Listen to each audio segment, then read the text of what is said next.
Hey guys, it's Random coming to you from a random place. Actually, I'm coming to you from this place because I'm homeless. As you saw in my last video, I was moving out of my house. I was supposed to pick up keys for my new house last week, and it didn't happen. So now I'm homeless, hopefully for only a short while. But I'm a homeless man with a pretty fancy tablet. So this is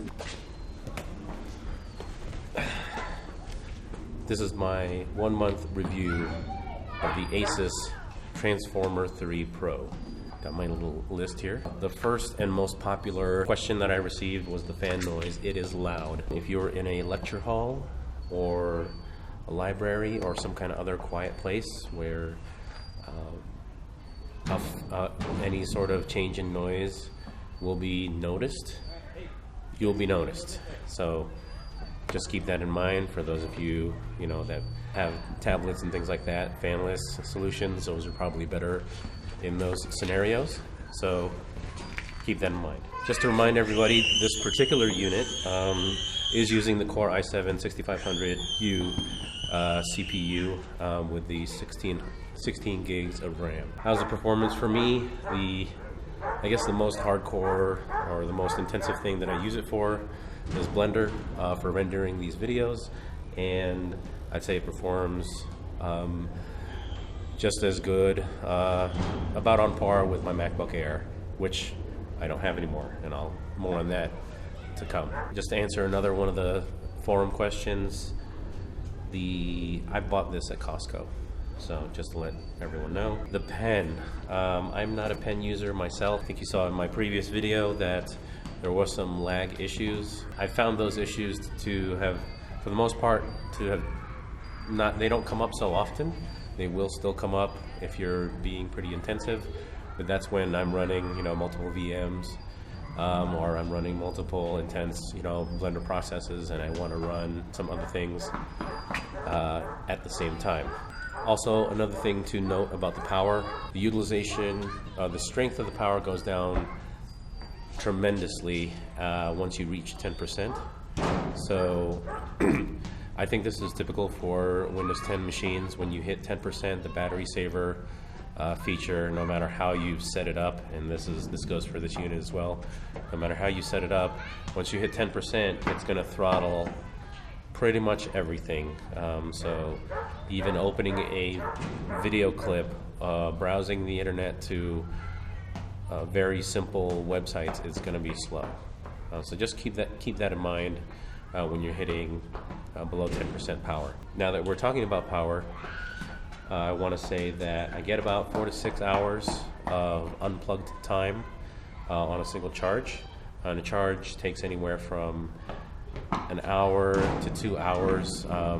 I haven't been keeping a good eye, but it's somewhere between there. I know that I'll be able to plug it in, and an hour later it'll be pretty darn close to, within the 90s, and then it takes quite a bit longer to get that last 10% to the edge of the battery, 100%. So just keep that in mind as well. One of the main things I use it for also is Office products, Microsoft Office, Excel, Word, that kind of stuff. Part of the performance issues I have experienced with this unit, I've found that they have occurred because of the bloatware or the software that comes on there, bundled in with Windows, provided by either Asus or some other third party. I found that, for example, if you take the Phantom PDF software off, it makes your Microsoft Office performance jump considerably. So for me, that was one of the pieces of software that came with it that I didn't like, and there's a number of other pieces of software that I took off because it just wasn't working for me. So that your mileage may vary. You may find that some of the things on there are useful for you, and if they are, keep them on there. If they're not, I would highly suggest considering taking those off and going to other alternatives, other PDF readers. Particularly that Phantom PDF was taking a lot of CPU utilization. Some of the comments asking me if I will keep it or send it back. Right now, I have to keep it. I have donated my other machine, my MacBook Air, so I no longer have that machine. This is my daily driver now, and it's obviously for my purposes. It has to be mobile, it has to be light, it has to be packable, and for my purposes this unit works very well. I can use it without the keyboard, and it's very light. Watch movies on it, consume media, things like that. Would I keep it if I had both computers? I would say probably not. I had that MacBook Air was about 6 years old, and if I had a choice, I would definitely, if I had both of them, I don't think I would have gotten this.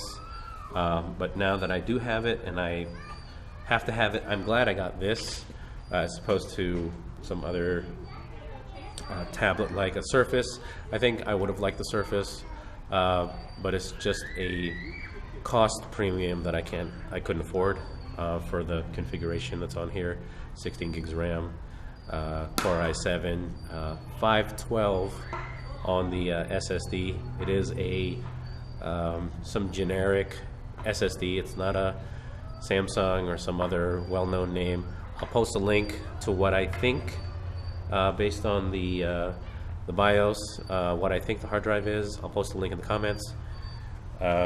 But it is not one of the high-end ones, and therefore the performance, I think this is one of the places where Asus is saving some money on the production side, and transferring that cost savings to us, but you do get lower performance, so you get what you pay for. So yes, I will be keeping this computer. Hopefully, I can overcome some of the issues.